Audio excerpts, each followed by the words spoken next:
तो okay, good evening. तो last class में हम लोगों ने स्टार्ट किया था ये चैप्टर, बेसिक कर रहे हैं हम लोग आई टी जे डबल का। तो ये क्वेश्चंस आप लोगों को करने हैं, जो कि आप में से बहुत सारे लोगों ने सॉल्व किया भी होगा, कुछ कर रहे होंगे, कुछ ने कर लिए होंगे, कुछ लोग करेंगे, ये है। तो तो कल हमने जस्ट थ्योरी अभी डिस्कस कर रहे हैं, तब तक मैं बोला हूँ कि आप लोग प्रॉब्लम ट्राई करो। हम लोग अभी क्लास में 2-3 क्लास में थ्योरी डिस्कस करेंगे, और ऐसे नहीं कि थ्योरी में नहीं पढ़ाऊंगा तो आपको क्वेश्चन नहीं होगा, क्योंकि आप लोग ऑलरेडी जानते हो, ये बेसिक्स है, यू ऑलरेडी नो। बस एक रिवीजन हम कर रहे हैं, समझ लो। तो आप सबको ये क्वेश्चन प्रैक्टिस करना है। जब तक मैं थ्योरी कंप्लीट करता हूँ तब तक आप क्वेश्चन पूरा प्रैक्टिस करें, कंप्लीट कर। फिर डाउट सेशन होगा इसी बैच में। तो ये अभी ये 8:30 to 11 है ना, नहीं 9:30 to 11 है ना, और फिर 11 to 12 डाउट क्लास होगी। ये है। फिर आगे 3 बैचेज होंगे, 6 to 8:30, 6:30 to 8, 8 to 9:30, 9:30 to, हाँ। तो ठीक है, वो लास्ट क्लास में बताया था मैंने। अभी चलो इसको कंटिन्यू करते हैं। तो बाकी हमने types of matrix last class में डिटेल में डिस्कस किए थे। एडिशन, तो टू मैट्रिसेस का एडिशन कब डिफाइन होगा? कोई बताओ क्या डेफिनेशन है एडिशन ऑफ मैट्रिसेस का? How do you define? हाँ, एक तो ऑर्डर सेम होने चाहिए, और क्या कंडीशन है? मतलब करस्पॉन्डिंग एलिमेंट ऐड होंगे ना। अगर मैं सम को डिफाइन करता हूं, तो जैसे अगर हम सम ऑफ मैट्रिसेस को डिफाइन करते हैं, अगर मैं सम ऑफ मैट्रिसेस को डिफाइन करता हूं तो क्या है? सिंपल है कि लाइक ए कोई मैट्रिक्स है, ए आई जे, जो ऑर्डर m क्रॉस n की है। बी कोई मैट्रिक्स है, बी आई जे, ये भी m क्रॉस n की है। तो जो a प्लस बी होगा, this is also a matrix of order m cross n obtained by adding corresponding elements। अगर लैंग्वेज में डेफिनेशन देखो तो ऐसे लिखते हैं कि addition of two matrices is a matrix of same order. जो ए और बी का ऑर्डर है, पहली बात तो ए बी ऑर्डर का सेम होना चाहिए। So if A is m cross n matrix and b is m cross n matrix, then a plus b is a matrix of order m cross n which is obtained by adding corresponding elements of a and b। ठीक है, तो मतलब ये simple है। तो ये कुछ define करने लायक है नहीं, क्योंकि आप लोग ऑलरेडी जानते हो, और ये बहुत बेसिक है, ट्रिवियल है एक्चुअली। तो सिमिलरली अगर मैं डिफरेंस को डिफाइन करूं, तो अगर डिफरेंस को डिफाइन करना तो यहाँ डिफरेंस आ जाएगा। तो ये सम और डिफरेंस इसी में आ जाएगा। मान तो मैं बात करता हूं सम एंड डिफरेंस, ठीक, sum and difference of two matrices. तो इससे सिंपल है। अब आता है मेनली प्रोडक्ट। सो प्रोडक्ट या मल्टीप्लिकेशन, है ना। सो बेटर है, ये है मल्टीप्लिकेशन। सो मल्टीप्लिकेशन ऑफ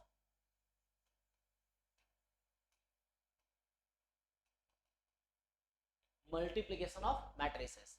तो यहाँ पे क्या है, देखो यहाँ पे तो तुम्हें पता है कि कंडीशन क्या होता है, कि suppose A I J order m cross n है। तो ये जो आई जे इंडेक्स है, यू नो, आई पोजीशन है रो में, और जे पोजीशन है कॉलम में, कि किस रो किस कॉलम में है। यहाँ मैं चूंकि मुझे मल्टीप्लाई करना है, तो मल्टीप्लाई के लिए कंडीशन आपको पता है कि m क्रॉस n है, तो ये n क्रॉस p होना चाहिए। तो यहाँ n नंबर ऑफ कॉलम्स है, यहाँ n नंबर ऑफ रोज है। और मल्टीप्लाई कैसे करते हैं? रो को कॉलम से। तो मैं एक नोटेशन वैसा लिखता हूँ, तो इसको मैं बी जे के कर देता हूँ। तो इंडेक्स मैंने ऐसा लिखा है, यहाँ आई जे और यहाँ जे के। अलग ही डमी इंडेक्स है, इससे बहुत ज्यादा फर्क नहीं पड़ेगा।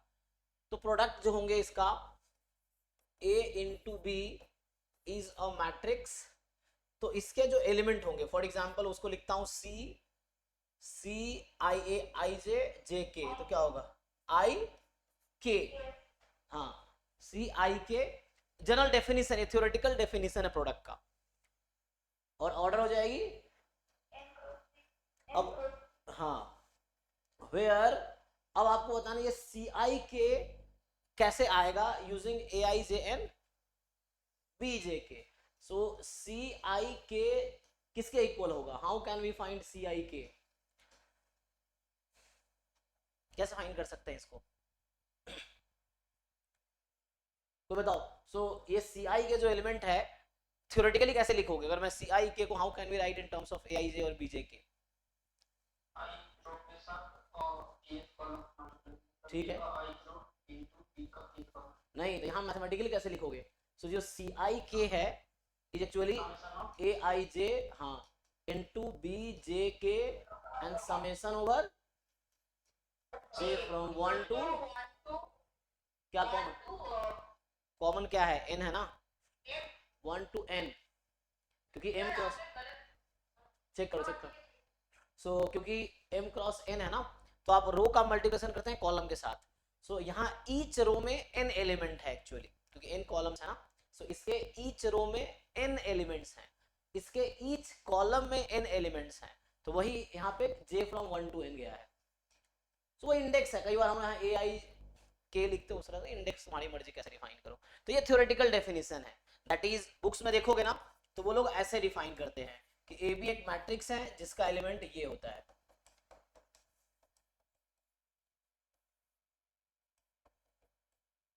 तो ऐसे लोग डिफाइन करेंगे, this is the meaning of product of matrices in theoretical sense.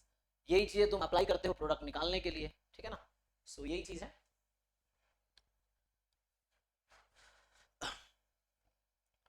तो ये तो हो गया, बाकी तुम पता हो क्या है यहाँ पे, रो का मल्टीप्लिकेशन कॉलम के साथ। तो प्रोडक्ट करना आता है ना, दिखाना तो नहीं है। ये थोड़ा कई बार तुम्हें आगे जरूरत पड़ेगी, तुम देखोगे जैसे स्टोकेस्टिक प्रोसेस में ही आ जाता है वहाँ पे कि जो हमारे पास ट्रांजिशन प्रोबेबिलिटी मैट्रिक्स उसको मल्टीप्लाई करना पड़ता है, वहाँ तुम देखोगे कि नोटेशन यूज्ड है। तो ये बेसिक है, अगर ये आपको प्रॉब्लम होगा तो वहाँ मतलब जहाँ भी मैट्रिक्स थ्योरी यूज होती है, चाहे मल्टीवेरिएट एनालिसिस हो गया, स्टोकेस्टिक प्रोसेस हो गया, तो वहाँ आप देखो जब भी टू मैट्रिक्स का मल्टीप्लिकेशन चल रहा है तो वहाँ इस तरह से लिख देगा, तो आपको पता ही चलेगा कहाँ से आया। तो एक्चुअली यहाँ से आया कि ए मैट्रिक्स है, बी मैट्रिक्स है, ये आर्बिट्री एलिमेंट है, इसके ये आर्बिट्री एलिमेंट है, तो इसका प्रोडक्ट करके समेशन लेंगे तो इसका एक एलिमेंट मिलेगा, तो ये आर्बिट्री एलिमेंट है ए इंटू बी मैट्रिक्स का थ्योरेटिकली ये। और डिवीजन डिफाइन होता नहीं है मैट्रिक्स का, तो डिवीजन का कोई है ना सीन नहीं यहाँ पे। स्केलर मल्टीप्लिकेशन में क्या, तो मल्टीप्लिकेशन था, एक और टॉपिक आता है स्केलर मल्टीप्लिकेशन। सो स्केलर में जस्ट कांस्टेंट मल्टीप्लाई करते हैं, स्केलर मल्टीप्लिकेशन। इसमें क्या है, कोई मैट्रिक्स हमारा ए है, मान लो वही वाला है, तो मुझे k टाइम a मैट्रिक्स लिखना है।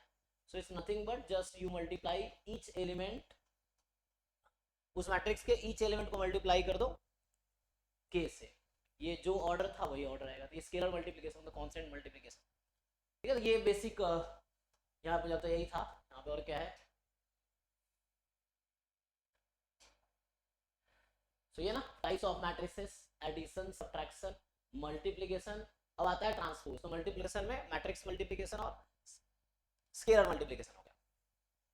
ट्रांसपोज भी आप लोग जानते हो। सो ट्रांसपोज पे अगर मैं आऊं तो ये हमने लास्ट टाइम भी लिखा था, तो मैं बहुत ज्यादा लिखूंगा नहीं। ट्रांसपोज ऑफ अ मैट्रिक्स, तो बताइए how do you define transpose. कोई मैट्रिक्स मुझे गिवन है, तो ट्रांसपोज ऑफ मैट्रिक्स का क्या डेफिनेशन है, डिफाइन कैसे करते हैं हम लोग, डेफिनेशन क्या है?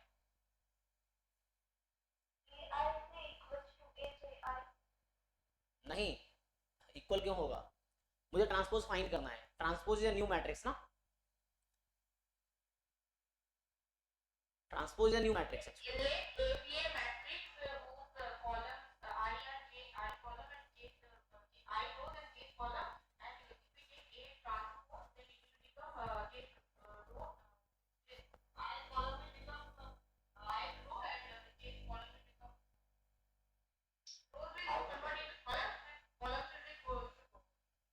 ओके। हाँ सिंपल, दैट्स ऑल। उतना वन है, simple, we interchange rows and columns, that's all.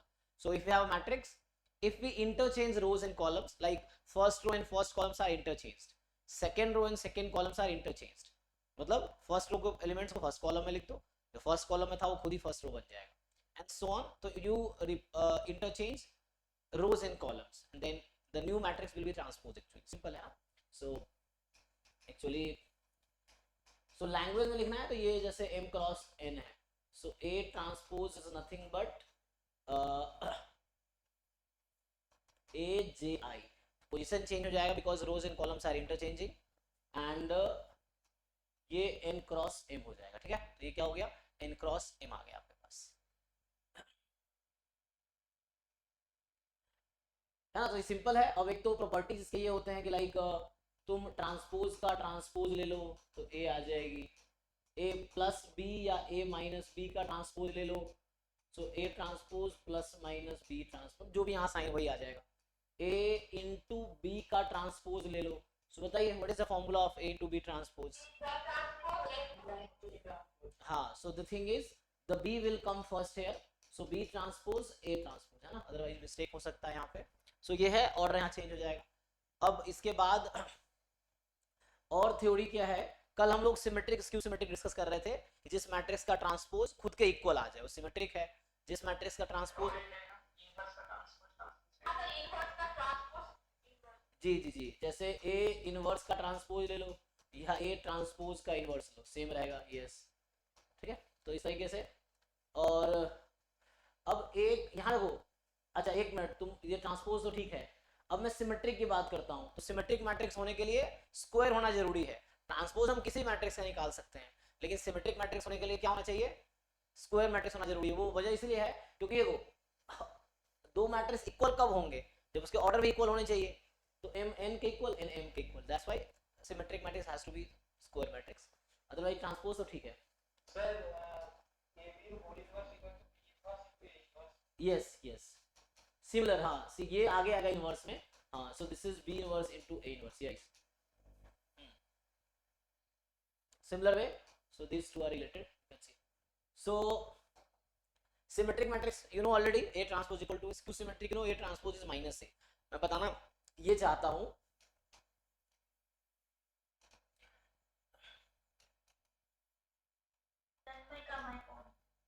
हाँ हाँ, क्या हो रहा है? अच्छा, किसी का माइक कौन था? हाँ, वो आवाज वो आते ना, ठीक है। For N E square, so for any square matrix A, for any square matrix, the first statement is A plus A transpose is a symmetric matrix। मतलब देखो, A कोई भी स्क्वायर मैट्रिक्स चाहे सिमेट्रिक हो या ना हो, उसका सम हमेशा सिमेट्रिक रहेगा। इसका प्रूफ बहुत इजी है, you just take the transpose, इसका ट्रांसपोज लो खुद के इक्वल आ जाएगा। फिर सो ये कई बार यूज होगा, A minus A transpose is a skew symmetric matrix, है ना, सो ये हमेशा skew symmetric matrix होगा। एंड तीसरी चीज ये है कि A ने, अब देखो, अगर कोई मैट्रिक्स सिमेट्रिक है तो उसका स्केलर मल्टीप्लिकेशन होगा वो भी सिमेट्रिक ही रहेगा। कोई मैट्रिक्स स्क्यू सिमेट्रिक है तो उसका स्केलर मल्टीप्लिकेशन स्क्यू सिमेट्रिक ही होगा। तो मैं बताना ये चाहता हूं, so A can be written as half time A plus A transpose plus half time A minus A transpose, ठीक है ना। So A matrix is this plus this, so ये सिमेट्रिक मैट्रिक्स है, मतलब हाफ से मल्टीप्लाई कर दोगे तब भी सिमेट्रिक रहेगी, हाफ से मल्टीप्लाई कर दोगे तब भी सिमेट्रिक रहेगी, कोई प्रॉब्लम नहीं है। So any square matrix can be written as a sum of a symmetric and a skew symmetric matrix, और ये यूनिक है, मतलब you will not get the second symmetric matrix and second skew symmetric। so matlab every square matrix can be expressed as a sum of a symmetric matrix and a skew symmetric matrix in unique way, so there is no other way now। so इस तरह से question मिल जाते हैं कई बार, जैसे last class में सैनी पूछ रही थी, उसी से भी था ना, सिंपल था ये, तो मिल जाएगा हमें। तो ये तो सिंपली आपका आ गया ट्रांसपोज कुछ प्रॉपर्टीज और सिमेट्रिक स्क्यू सिमेट्रिक का रिलेशन हो गया। आगे आते हैं। सो नाउ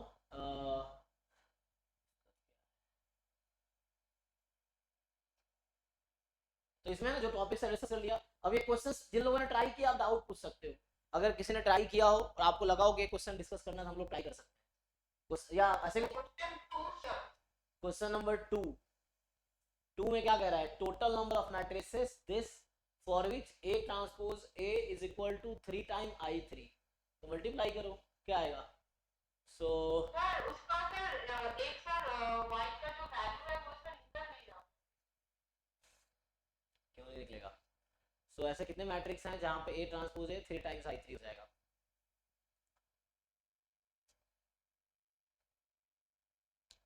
अब नहीं, क्यों नहीं निकल रहा है? एक मिनट, यहाँ स्क्रीनशॉट का ऑप्शन कहाँ पे है? क्रॉप सर इसमें जो प्रॉब्लम आ रहा है सर, वो मतलब A ट्रांसपोज A लेने से सर वो इक्वल नहीं हो रहा है, कि I3 का इक्वल नहीं हो रहा है। अरे मैडम, इक्वल दिया हुआ है, हाँ, मतलब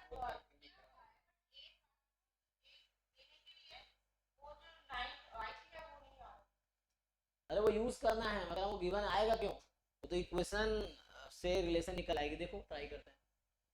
सो ए है, यहाँ से ए ट्रांसपोज अगर लिखूंगा मैं, उसमें sir total number of matrix पूछा है, हाँ वैल्यू में ये 4 आता है। हाँ, मतलब यहाँ टोटल नंबर ऑफ मैट्रिक्स।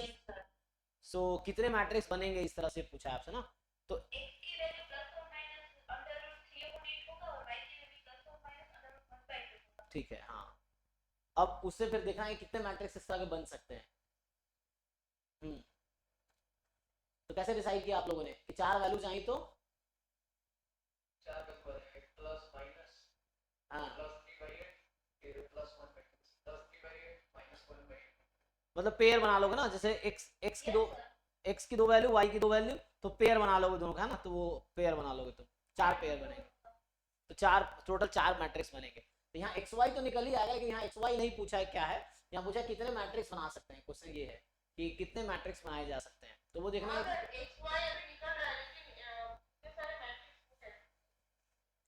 हाँ, तो वही थोड़ा दिमाग लगाओ ना कि कैसे निकलेगा, वही तो सोचना पड़ेगा।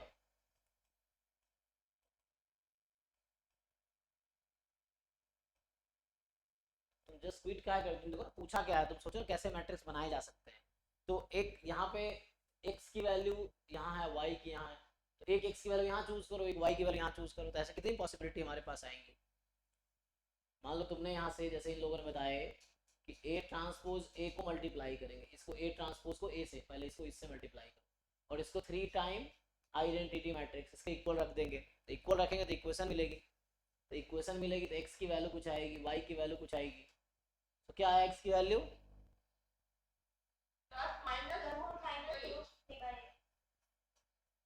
√3/, अच्छा से पूरे का रूट, तो 3/8 हो गया। और y क्या है, प्लस माइनस, हाँ under root, so plus minus 1/√2। अब सिंपल है, तुम एक्स वाई की वैल्यू चूज करो ना, कितने वैल्यूज पुट कर सकते हैं हम लोग।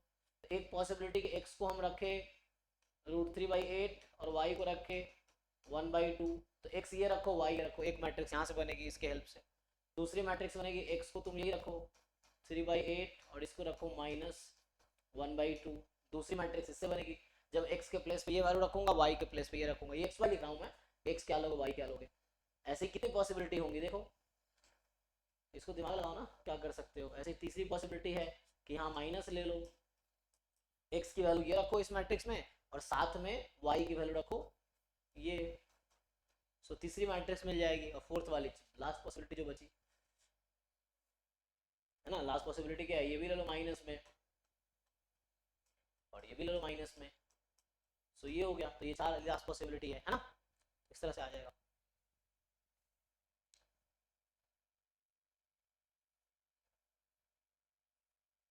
तो ये आंसर 4 ना, तुम्हें देखना है कि कितने बनाए जा सकते हैं, एक x की वैल्यू एक y की वैल्यू रखने हैं, तो ऐसे कितने पेयर बनेंगे, 4 पेयर बस, ये x ये y, तो ऐसे करके ये 4 पॉसिबिलिटी, ये 4 मैट्रिक्स बन जाएंगे। ठीक है,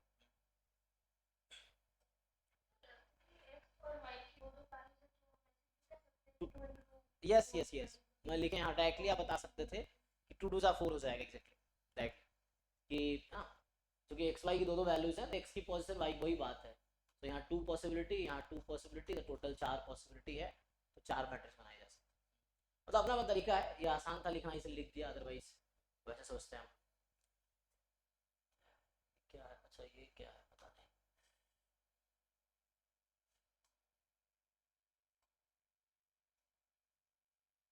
ठीक है, तो और किसी ने ट्राई किया बताओ कुछ क्वेश्चन आपको जो लगाओ मुश्किल लगाओ।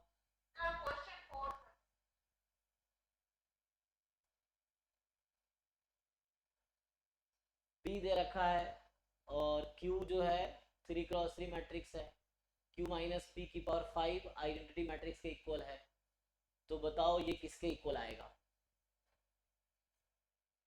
तो इसमें आपको क्या प्रॉब्लम हो रहा है, सर इसमें सर वो जो p टू द पावर 5 है सर, वो मतलब p स्क्वायर, मतलब वो सर उसमें कुछ रीडिंग नहीं आ रहा, मतलब p टू द पावर 5 ऐसे डायरेक्टली तो नहीं कर पाएंगे, नहीं वो कैलकुलेशन करके ही फाइंड करना पड़ेगा, मतलब p को p से मल्टीप्लाई करेंगे p स्क्वायर आ जाएगा, p स्क्वायर को p स्क्वायर से कर देंगे तो p की पावर 4 आ जाएगा, और p की पावर 4 को p से ऐसे भी कर सकते हैं कि p तो लिख देंगे x स्टार, वहाँ पे आइडेंटिटी मैट्रिक्स और प्लस में वो 0 0 हो जाएगा, 3 9 3 हो जाएगा। अच्छा अच्छा, को कॉमन दे देंगे, वहाँ से 1 1 हो जाएगा, फिर 3 4 5c1 5c2 वैसे लगा देंगे। उससे भी कर सकते हो, लेकिन यहाँ पे बहुत ज्यादा जरूरत भी नहीं है, तो बहुत आसान सा है क्योंकि ये इजी मैट्रिक्स है ना, ऊपर डायगोनल के ऊपर वाला एंट्री जीरो, हाँ डायगोनल के ऊपर वाले एंट्री जीरो है तो इजीली सॉल्व हो जाएंगे ये। बट ये सब सॉल्व कर लो थोड़ा कॉन्फिडेंस। हाँ क्वेश्चन लगी लाइक हमारा ये p93 है, जैसे कि डिटरमिनेंट्स में हम कॉमन लेते हैं, जी जी, तो अगर सारे रो या सारे कॉलम्स लेंगे तो 3 के पावर 3 लेंगे। वो डिटरमिनेंट में होता है, डिटरमिनेंट में किसी एक रो से आप कॉमन फैक्टर निकाल सकते हैं, मैट्रिक्स में जब कॉमन लेंगे तो ईच एलिमेंट में कॉमन होनी चाहिए तभी आप ले सकते हैं। मतलब लाइक सारे एलिमेंट्स में से मिला के एक लेंगे। हाँ यस, जो नंबर पूरे ऑल एलिमेंट्स में कॉमन होगा उसी को बाहर कर सकते हैं। मतलब स्केलर मल्टीप्लिकेशन मैट्रिक्स में कैसे था कि मैं 2 से मैट्रिक्स को मल्टीप्लाई कर रहा हूँ तो ईच एलिमेंट को 2 से मल्टीप्लाई करना पड़ेगा, अगर मैं 2 कॉमन निकाल रहा हूँ तो ईच एलिमेंट में से 2 कॉमन निकालना पड़ेगा मैट्रिक्स में। सर जी क्वेश्चन नंबर 3 जो है, जैसे उसमें होता है ना, बहुत सारे क्वेश्चन ऐसे होते हैं जिसमें a की पावर बहुत नंबर ज्यादा रहता है, तो जी, इसको इजीली कैसे सॉल्व ये देखिए यहाँ पे है q की पावर 2005 है, क्योंकि 2005 यहाँ पर ये सब सिमेट्रिक मैट्रिक्स की वजह से इजीली हो गया था सर। वो p ट्रांसपोज p तो सर वो आइडेंटिटी मैट्रिक्स आ रहा है, इसीलिए सर वो q से वो a का वैल्यू दिखेगा। मतलब अच्छा सर वो a स्क्वायर का वैल्यू 1 to 1 आ रहा है, तो ऐसे a क्यूब का वैल्यू 131 आया था, फिर 2005 का वैल्यू 1005 और 1 आएगा, मतलब वो सर ऑप्शन ए हुआ है। जैसे जिन लोगों का क्वेश्चन था कि अच्छा एक मिनट में देखने बात तो कौन पूछ रहा है, रुको टैब थोड़ा चेंज करता हूँ।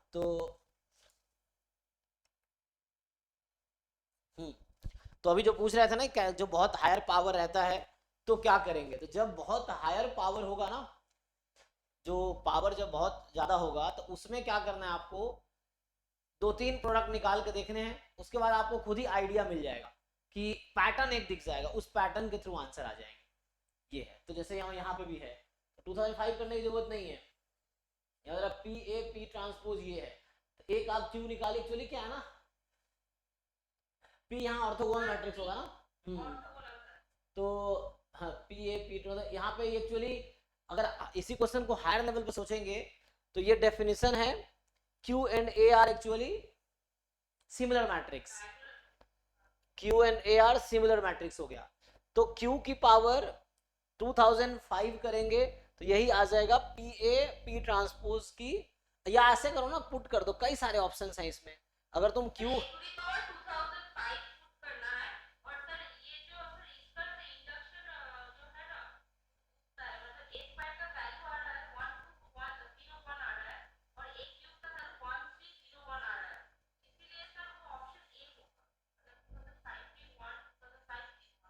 जी जी, तो इसमें आपको इसलिए क्या, जैसे बता दूं मैं कि ये ऑर्थोगोनल मैट्रिक्स अगर आप चेक करना चाहो, P को P ट्रांसमिट से मल्टीप्लाई करोगे तो आइडेंटिटी मैट्रिक्स आ जाएगी।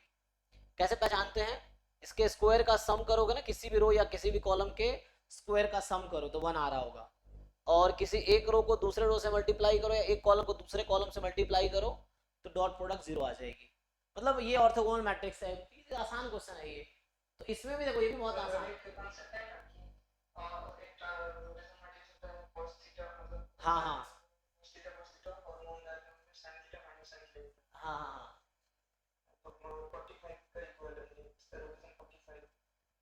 ओके, 45 यहाँ क्या होगा, हाँ वो भी कई सारे अप्रोच है, वही तो मैं कह रहा हूँ, तुम लोग खुद से प्रैक्टिस करते हो ना तो सबके अपने अप्रोच आपको समझ आएगा। क्वेश्चन जब शुरू में हम पढ़ते हैं इनिशियली तो हमें सब डिफिकल्ट लगता है शुरू में, लेकिन अगर आप सॉल्व करोगे आपसे सॉल्व हो जाएगा तो आपको एक कॉन्फिडेंस आएगा, तो आपको आसान लगेगा। जैसे ये सब क्वेश्चन बहुत आसान है, लेकिन जिन लोगों ने सॉल्व नहीं किए हैं उनको डिफिकल्ट लग रहा होगा।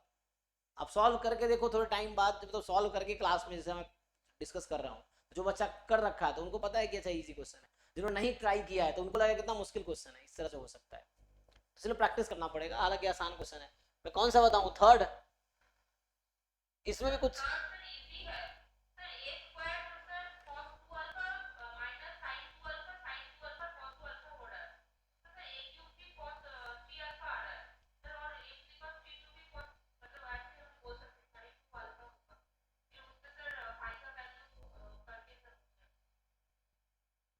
क्या आ रहा है? और मैथमेटिकल इंडक्शन है ना, हाँ हाँ हाँ ये हाँ भी मतलब मैंने देखा मैथमेटिकल हाँ, इंडक्शन है, उससे भी देख सकते हो। या तुम उतना, मुझे लगता है कि एक आइडिया मिल जाएगा, तुम ए स्क्वायर ए क्यूब निकालोगे ना, आइडिया मिल जाएगा तुम्हें वहीं से।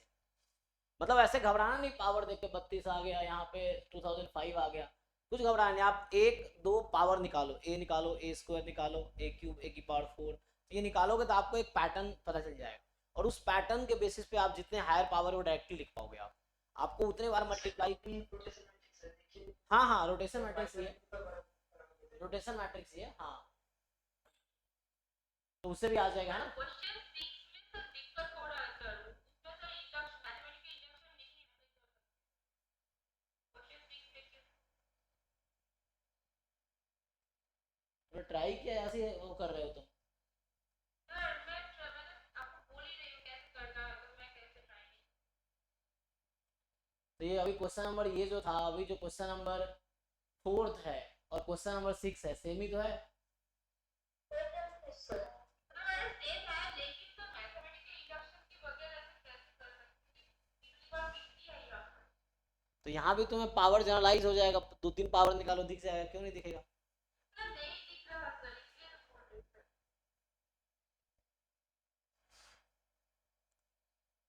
बाइनोमियल लगा। कुछ भी लगा लो, आंसर तो आना ही है। देखो करके देखो एक बारी, सॉल्व करो। इसलिए मैं कह रहा हूँ सब लोग घर पे पहले प्रैक्टिस करके आओ, जब तुम ट्राई करके आओगे तुम ज़्यादा सीख पाओगे क्लास में। ये चीज़ें हैं, जब यहाँ ज़्यादा आंसर भी कर पाओगे, ये चीज़ें हैं। तो जैसे ये अभी मैं होमवर्क दे रखा हूँ, जब तक थ्योरी पढ़ा रहा हूँ, यू जस्ट कंप्लीट दिस। अभी मैंने ये थ्योरी एक बार डिस्कस किया, जो कि आप लोगों को सबको आता ही रहा होगा, थ्योरी कुछ नया था नहीं खास। अब ये क्वेश्चंस करोगे तो आपको बहुत कुछ सीखने को मिलेगा कि हाउ टू सॉल्व क्वेश्चंस। तो जैसे देखो मैं अभी 6 सॉल्व करता हूँ, ट्राई करते हैं। तो इसको यहाँ पे ले आऊँ।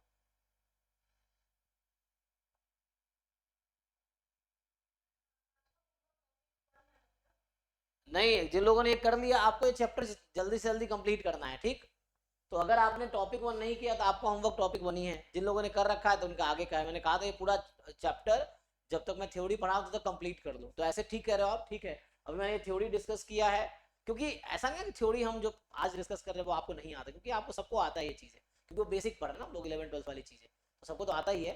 तो आपका होमवर्क हालांकि ये है, लेकिन कल भी यही होमवर्क था, आज भी है। ये चैप्टर पूरा कंप्लीट करना है एज सुन एज पॉसिबल। आपको देखना है कि आपके टाइम जो है कितना कंफर्टेबल हो, कैसे टाइम मिल रहा है, उसके हिसाब से वो कंप्लीट करना है आपको समाओ। क्योंकि जितने प्रैक्टिस करोगे, ये एंट्रेंस एग्जाम प्रॉब्लम सॉल्विंग का ही गेम है एक्चुअली। जो जितना प्रॉब्लम सॉल्व करेगा उसके उतने अच्छे प्रॉब्लम सॉल्विंग स्किल होंगे, एग्जाम में वही काम आना है, ये चीजें। तो you have to solve that.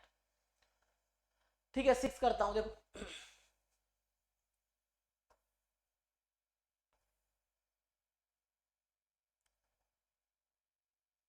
इससे कई सारे अप्रोच हो सकते हैं, अब डिपेंड करता है तुम कैसे लगा रहे हो, है ना। एक जो बता रहा है कि वो आई प्लस करके भी कर सकते हो तुम, अगर आई प्लस कर दो तो उससे भी हो जाएगा।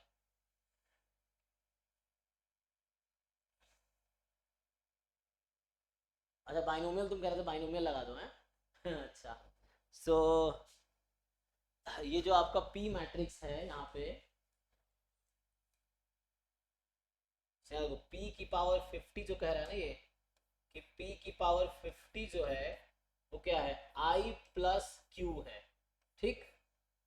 इस तरह से p की पावर 50 क्या है, i प्लस क्यू। ये p की पावर 50 जो है i प्लस क्यू है। तो अगर p को देखो तो p खुद i प्लस एक मैट्रिक्स है। वो मैट्रिक्स क्या है, 0 0 0 4 0 0, फिर यहाँ आएगा 16 4 0, यही है ना। अब तुम पी स्क्वायर निकालो, इसको ऑब्जर्व करो जरा, पी स्क्वायर निकालोगे तो क्या होगा। तो जैसे, रुको रुको, तो डायगोनल पे क्या होंगे, पर चेक करो, डायगोनल पे 1 ही रहेगा। मल्टीप्लाई करके देख लो एक बारी, तो चूंकि 1 1 1 है ना, हाँ सर, हाँ सर। ठीक है ना, तो इसको 0 हो जाएगा। हाँ, क्योंकि अपर ट्रायंगल है ना, तो डायगोनल पे तो 1 ही रहेगा। और ये ऐसा होगा, चेक करो, मल्टीप्लाई कर लो एक बारी, तो अपर ट्रायंगल। तो यहाँ पे क्या लिखूं, 4 इंटू 2, यहाँ पे अच्छा ये 1+2 चल रहा है, ओके, yes और वहाँ पे 4 into 2 चल रहा है। अब एक पैटर्न मिल जाएगा, फिर से देखो, अब समझो जरा, अभी तुम इसको देखोगे तो ये भी I plus, this is also I plus new matrix actually. So अभी समझो, ये जो है आइडेंटिटी मैट्रिक्स प्लस में आपके पास ये है कि 1 1 1 0 0 0 और यहाँ 4 इंटू में 2 है और 16 इंटू 1+2 पैटर्न देख रहे हैं एक्चुअली 4 इंटू 2। तो ये पी स्क्वायर का आइडिया मिला। ऐसे तुम पी क्यूब एक और थोड़ा सा एफर्ट्स और करो और पी क्यूब निकालो, पी है ना, तो पी क्यूब निकालो एक बारी। तो यहाँ तो ये फिर से 1 1 1 रहेगा, 0 0 0। बताओ यहाँ क्या बनेगा पी क्यूब में? 4 into 3 सो यहाँ 4 इंटू 3। 16 into 1 plus 2 plus 3 सो देखो ये जो बता रही, क्योंकि इन्होंने ट्राई किया है, तो सेम चीज आपको भी दिखेगा जब आप ट्राई करके आओगे। ये चीज एग्जाम में भी है, जब पूरे साल बहुत सारे क्वेश्चन सॉल्व किए, जब एग्जाम में जाओगे तो आपको वही क्वेश्चंस दिखेंगे जो आपने पहले सॉल्व कर रखे, ऑलमोस्ट वही आएंगे, सब कुछ वैसे ही दिखेगा आपको। जो कम क्वेश्चन सॉल्व करते इसलिए वहां आपको कम रिलेटेबल दिखता है, जो बहुत ज्यादा प्रैक्टिस करते हैं उनको ज्यादा रिलेटेबल दिखता है। जी सर वो sir b to the power 4 का सर टाइप कैलकुलेट कर रही थी, कौन निकाल रही थी? मतलब मैंने की है, तो सर उसको sir b square b to the power 4 ऐसे करके सर अरे उसमें भी सेम ही पैटर्न बन रहा था। वही तो, हाँ, आप कैसे भी करो उसमें क्या ही मतलब होता है। आप तुम मतलब ये थोड़ी कि तुमने जो किया मैं भी वही करूंगा या तुमने किया दुनिया वही करेगी। यू जो आपने किया वो भी ठीक है, जो मैं कर रहा हूँ भी ठीक है, क्या जरूरत है कुछ भी। आपने जो किया वो वही सही। somehow you have to learn the skill how to find the answer, ये चीजें हैं। तो आपको ये सीखना ना how to find the answer. अगर आप अपने तरीके से आंसर निकाल पा रहे हो दैट्स फाइन, कोई दिक्कत नहीं है। सो अब मैं बोला इसका पैटर्न देखो, तो ये भी आई प्लस आपके पास ये वाला मैट्रिक्स है, आई प्लस फिर 0 0 0 0 0, ठीक है। अब यहाँ पे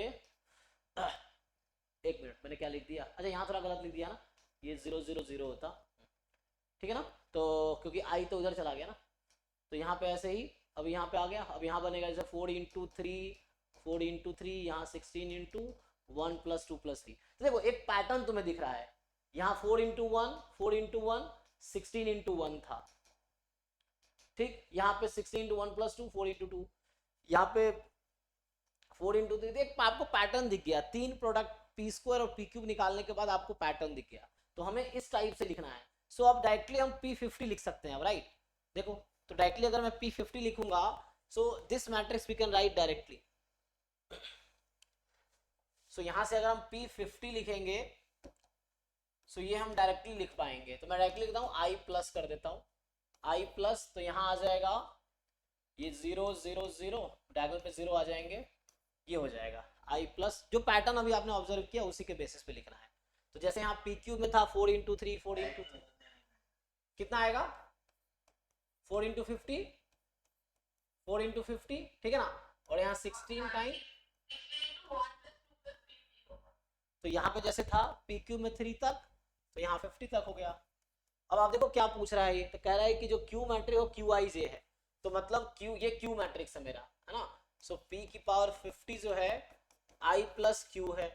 अब इसको ऑब्जर्व कर लो, तो ये 4 इंटू 50, यहाँ क्या पूछ रहा है Q31 Q32।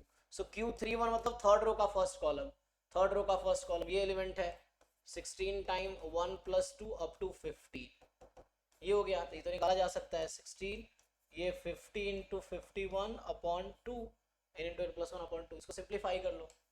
ऐसे ही Q अब क्या चाहिए 32, सो थर्ड रो का सेकेंड कॉलम ये 4 इंटू 50, तो ये 200 हो गया, और यही इक्वल आई थिंक Q21 के सेकेंड रो का फर्स्ट कॉलम हो तो गया। पुट कर लो इसका वैल्यू, है ना।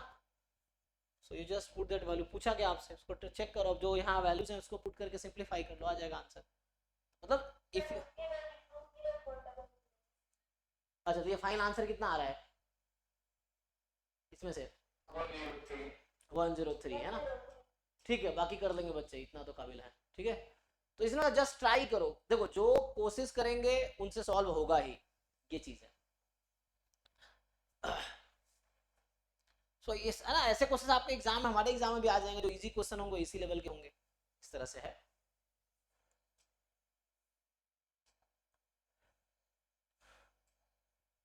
तो ये होमवर्क है जिन लोगों ने सॉल्व क्वेश्चन नाउ 9 में एक डाउट है सर। क्या डाउट है? सर क्वेश्चन 9 में सर वो सर इक्वल करके सर वो अल्फा का सर वो तीन सर समझ नहीं आ रहा कि अल्फा का वैल्यू कौन सा होगा, मतलब वो तीन ही वैल्यू आ रहा है A B C option alpha कोई एक ही वैल्यू होती है, इसलिए वो रियल नहीं नहीं इसमें पुट करके देख लेना वो कौन सा सर? देखो एक साइड में तो पी किया है तो वहां पे उसका वैल्यू अल्फा स्क्वायर आया है 1 आया है और अल्फा प्लस 1 आया है 5 आया, तो अल्फा का वैल्यू 4 आया है और अल्फा स्क्वायर का वैल्यू मल्टीप्लाई करने में जैसे कि अल्फा का वैल्यू अगर 1 डालेंगे ऊपर वाला मैच करेगा लेकिन नीचे वाला अल्फा प्लस 1 5 नहीं आ पाएगा। हाँ वो मैच नहीं करेगा। अरे तो मैडम यही तो डिसाइड करना है, मैच नहीं इस लेवल तक पहुंच गए तो यही तो डिसाइड करना है तुम्हें। ये सब डाउट तुम क्या पूछने, मतलब यही तो सीखना है तुम लोगों को, स्पेशली इनको डाउट आ रहा है, ये सब बच्चों वाली चीजें हैं। यू आपको डिसाइड करना आना चाहिए ना। अब इस लेवल पे आ गए, अभी भी तुम्हें कंफ्यूजन है कि 4 वैल्यू आ रही क्या लेंगे। अब यहाँ और एंड का कॉन्सेप्ट है, तुम्हें पता ना, ओ आर इंग्लिश वाला बात कर रहा हूँ, इंग्लिश में और एंड उसका कॉन्सेप्ट है, तुम्हें क्लियर होना चाहिए और है कि एंड है।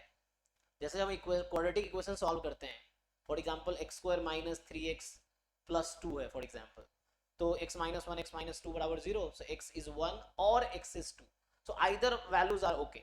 तो यहाँ पे 2 सॉल्यूशंस हैं। अब यहाँ पे तुम जो निकाल रहे हो वहाँ और है या एंड है, ये तुम्हें डिसाइड करना है। अब ये सब डिसाइड नहीं कर पा रहे तो बहुत कुछ सीखने की जरूरत है आप लोगों को, है ना। सीखो ये चीजें कि एटलीस्ट एग्जाम तक तो सीख लो।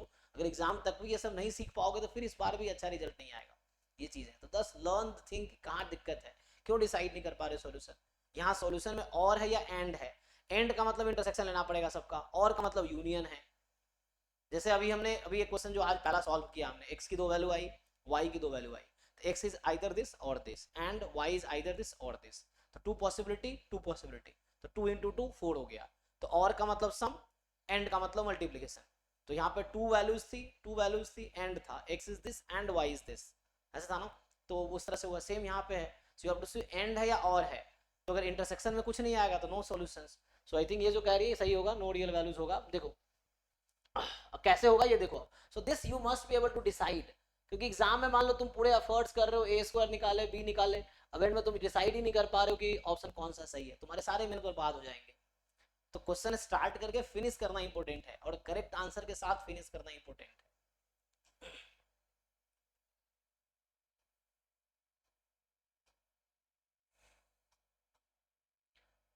और ये सब तो क्लियर होना चाहिए आप लोगों को अभी तक कि भाई क्या होगा। देखो सो यहाँ पे जब ए स्क्वायर निकालते हो अल्फा 0 1 1, और ये सब 11 12 की चीजें हैं, तो ये सब क्लियर करो जल्दी जल्दी। इससे क्या कंफ्यूजन है, इसको मल्टीप्लाई किया यहाँ अल्फा स्क्वायर आ गया, ठीक जी। इसको मल्टीप्लाई करोगे तो अल्फा इंटू 0 0 इंटू 1, फिर इसको मल्टीप्लाई करोगे यहाँ अल्फा प्लस 1 हो गया, इसको मल्टीप्लाई करोगे 1 आ गया, है ना। 0 इंटू 1 देख लो एक बार, ये सही लिखा ना मैंने।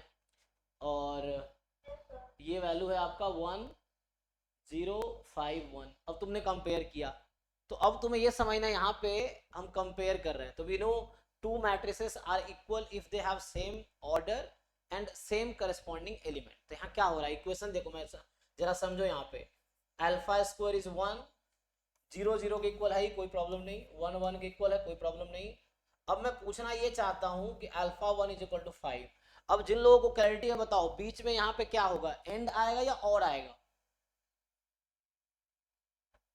मतलब इक्वेशन है ना, एक इक्वेशन बना alpha square is equal to 1, alpha 1 is equal to 5। अब यहां मैं और लिखूं या एंड लिखूं, एंड होगा, yes, because both has to be satisfied, otherwise नहीं होगा कि एक ओके है दूसरा ओके नहीं है, तो ये इक्वल नहीं होगा। तो यहाँ एंड होगा, नॉट और। जब इक्वेशन क्वाड्रेटिक सॉल्व करते तब और आता है वहां पे, x is 1 और x is 2, यहाँ पे एंड आएगा। So that you have to decide. So यहाँ पे जो हम लिख रहे हैं, सो यहाँ पे 2 इक्वेशंस है, so this and this, x alpha square is 1 and this, so you have to find the common value of alpha to the both equation. कि एक ऐसी अल्फा बताओ जो दोनों इक्वेशन सेटिस्फाई कर ले, अगर ऐसा नहीं है तो नो वैल्यू एग्जिस्ट, ये चीज है। सो अल्फा की वैल्यू यहाँ से +-1 आ गई एंड अल्फा की वैल्यू यहाँ से 4 आ गई। अब एक अल्फा की ये पॉसिबल वैल्यू एक यहाँ पे ये है और एंड है, एंड मतलब intersection, so you choose the intersection of the value alpha that satisfy both equation. क्या कोई कॉमन अल्फा मिलेगा हमें? नो, सो इसका मतलब no alpha exist, that's all, क्योंकि यहाँ एंड है जी। हाँ हाँ हाँ, यस यस, वो भी कर सकते हैं कि समहाउ बोथ मैट्रिक्स इक्वल होने चाहिए।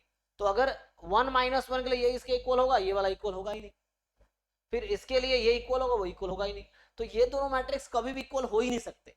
सो means there are no value of alpha that can make a² = b, तो मतलब अल्फा एग्जिस्ट नहीं कर रहा जी।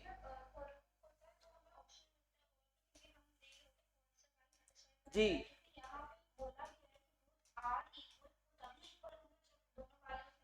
यस यस, हाँ, नॉट और, कि नॉट अल्फा इज 1 और इज दिस, ऐसा नहीं, ये मैट्रिक्स है तो each element must be equal to the corresponding element, हाँ करस्पॉन्डिंग एलिमेंट के इक्वल होगा इक्वल मैट्रिक्स में। यहाँ जैसे होता है आप लिख देते हो ना कि x-2 और x-1 = 0, मान लो ये है। अब यहाँ पे क्या प्रोडक्ट है, 2 नंबर्स का प्रोडक्ट 0 है, सो x-2 0 और x-1 0, तो यहाँ पे और है कि कोई भी एक होगा तो ओके है ना, या तो ये 0 हो जाए या 0 प्रोडक्ट तब भी 0 हो जाएगा। तो यहाँ पे और है, तो यहाँ x is 2 और x is 1, तो जैसे यहाँ मैंने कहा ये दो वैल्यू आई, यहाँ नो अल्फा लिख दिया, तो यहाँ ऐसा थोड़ी करेंगे कि नो x एग्जिस्ट, यहाँ और है, तो x is 2 is also okay and x is 1 is also okay, तो यहाँ पॉसिबल वैल्यू 2 आ गई, सो x has 2 पॉसिबल वैल्यू 1 2, तो यहाँ ये सॉल्यूशन है। यहाँ पे क्या हो रहा है, क्योंकि इसका यूनियन हुआ, ये और लिखा है तो यहाँ पे यूनियन हो रहा है एक्चुअली, यहाँ एंड है तो इंटरसेक्शन, यहाँ एक वैल्यू ये है इंटरसेक्शन लेंगे, तो यहाँ इंटरसेक्शन में कुछ आ ही नहीं रहा, ये समझ लो ऐसा है कि अल्फा बिलोंग्स टू +-1 इंटरसेक्शन 4। अब ये तो मिले ना, 5 आ गया, तो 5 आ गया मतलब अल्फा की कोई कॉमन वैल्यू तो है ही नहीं ना, ये चीजें तो बहुत बेसिक चीजें जो मोस्ट ऑफ लोगों को क्लियर होगा, एक दो लोगों को दिक्कत होगा, ज्यादातर लोगों को पता होगा, बहुत बेसिक चीज है, ठीक है। तो यहाँ आंसर है ये वाला, क्योंकि कॉमन वैल्यू आपके अल्फा का, सो ये पार्ट सही है कि कोई कॉमन वैल्यू नहीं मिल रही एक्चुअली, कॉमन चाहिए, this you have to see and और हाँ मैट्रिक्सेस ऑफ इक्वल डिग्री का मतलब क्या होता है, मतलब उसका जो रोज एंड कॉलम सेम होगा, मैट्रिसेस ऑफ इक्वल डिग्री, अगर वो क्वेश्चन स्टेटमेंट है तो A and B are square matrix of equal degree,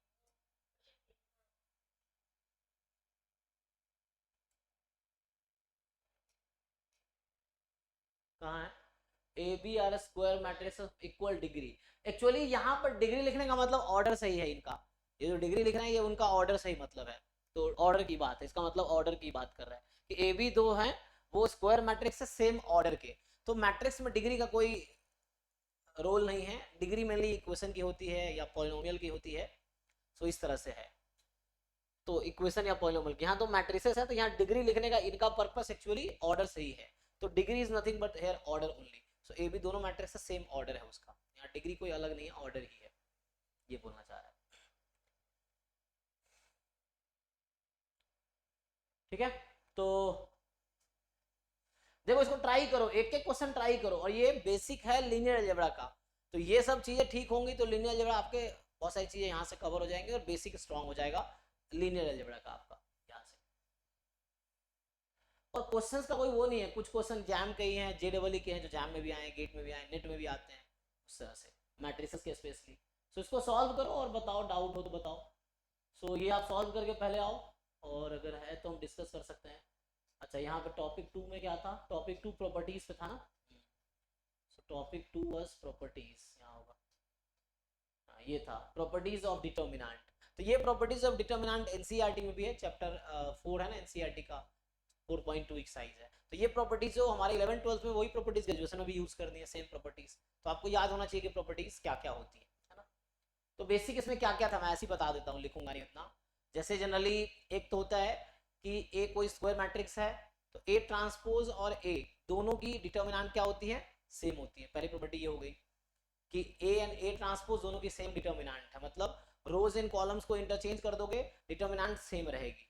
पहली प्रॉपर्टी होती है if you interchange rows in columns then determinant remain same, मतलब A and A transpose have same determinant.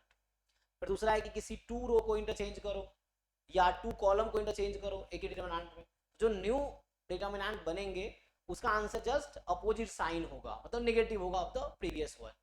तो initially determinant की value 2 है तो तुम किसी टू रो या टू कॉलम को इंटरचेंज कर दो, अब उसको एक्सपैंड करो तो आंसर -2 आएगा, साइन चेंज हो जाएगा।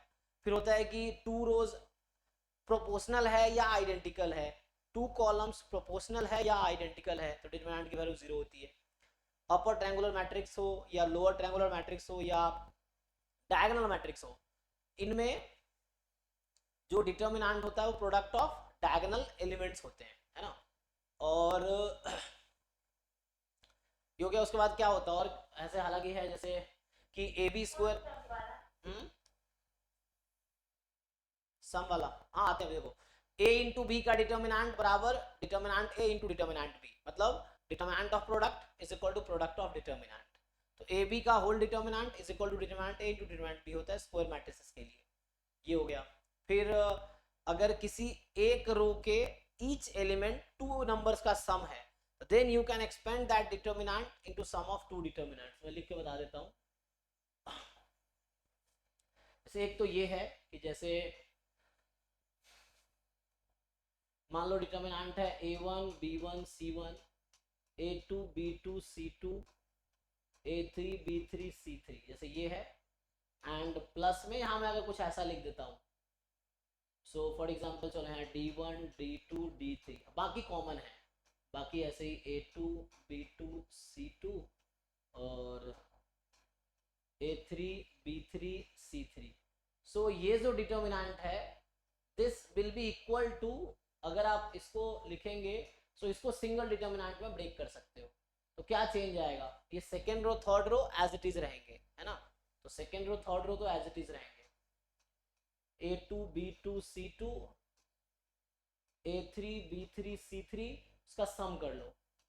so a1 plus d1 b1 plus d2, जैसे किया था ओके। सो और यहाँ फिर वैसे ही c1 प्लस d3। तो कहने का मतलब ये है कि ये और ये ऐड हो गए, ये डिटर्मिनेंट का सम हो रहा है। मैट्रिक्स का सम कैसे होता है, each element will be added to each element, corresponding element के साथ ऐड होगा। You will add element of this matrix with corresponding element of this matrix. Matrix में वैसा होगा। डिटर्मिनेंट की बात कर रहे हैं, जैसे डिटर्मिनेंट में है k टाइम, मैं अगर ऐसा लिख देता हूँ a1 a2 a3 मान लो, और b1 b2 b3 फिर c1 c2 c3, तो ये क्या होता है, इस अब ये डिटर्मिनेंट है एक्चुअली। तो अगर कांस्टेंट को डिटर्मिनेंट में मल्टीप्लाई करो तो क्या होगा, ये किसके साथ मल्टीप्लाई होगा, किसके साथ इसको मल्टीप्लाई करेंगे, हाँ किसी भी एक रो या एक कॉलम के साथ, ठीक है। सो किसी भी एक रो या एक कॉलम के साथ आप मल्टीप्लाई कर सकते हैं। अगर मैट्रिक्स होता सो इस k को ईच एलिमेंट के साथ मल्टीप्लाई करना पड़ता, बट ये डिटर्मिनेंट है so you will just multiply with any one row और एनी वन कॉलम, किसी एक रो या एक कॉलम के साथ। मान लो फर्स्ट रो के साथ करना है तो k a1। सर मुझे एक क्वेश्चन था, बोलो। हमने जो ऊपर वाली प्रॉपर्टी की है ना, हाँ हाँ हाँ उसमें हमने रो को एडिशन में कन्वर्ट किया है। जी जी उसकी जगह कॉलम अलग हो तो उसको एडिशन में कन्वर्ट कर सकते हैं। जी जी जी सेम चीज होंगी। और डायगोनल को नहीं डायगोनल को नहीं, अभी सिर्फ रो को या सिर्फ कॉलम को।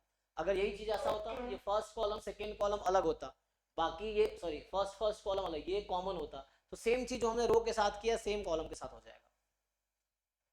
अभी ये यहाँ था ना, तो ये सिर्फ एक से मल्टीप्लाई हुआ है, इसी में बाद में निकल के आता है इसी प्रॉपर्टी से कि k इंटू ए का डिटर्मिनेंट। तो यहाँ a मैट्रिक्स है तो k को a से मल्टीप्लाई किया पहले, तो k में क्या हुआ होगा, एक k जो है a के ईच एलिमेंट के साथ मल्टीप्लाई हुआ होगा। फर्स्ट रो से एक कॉमन आएगा, सेकेंड रो से दूसरा, थर्ड रो। तो ये आप लोग जानते हैं क्या होता है, k raise to n determinant of a, जहाँ पे a जो है n क्रॉस n मैट्रिक्स है। तो जहाँ पे जो आपका a is n cross n, तो ये सब चीजें आप जानते हो ना, तो जस्ट प्रैक्टिस क्वेश्चंस। देखो कई बार लगता है हमें सब आता है, लेकिन क्वेश्चन सॉल्व करते तो नहीं हो रहा होता है। तो आपको मतलब सीखने की जरूरत है थोड़ी सी बारीकी कि क्या डाउट है, क्यों नहीं हो रहा है क्वेश्चन सॉल्व, तो वो सीखना पड़ेगा आपको, ठीक है ना। तो ये मेनली प्रॉपर्टीज हैं। और एक और है, हाँ बोलो। अगर दो सिमेट्रिक मैट्रिक्स है हाँ, तो the sum symmetric है, but सिमेट्रिक मैट्रिक्स का सम सिमेट्रिक ही होगा, किसके साथ? टू सिमेट्रिक का सम, ये कह रहे हो? yes sir.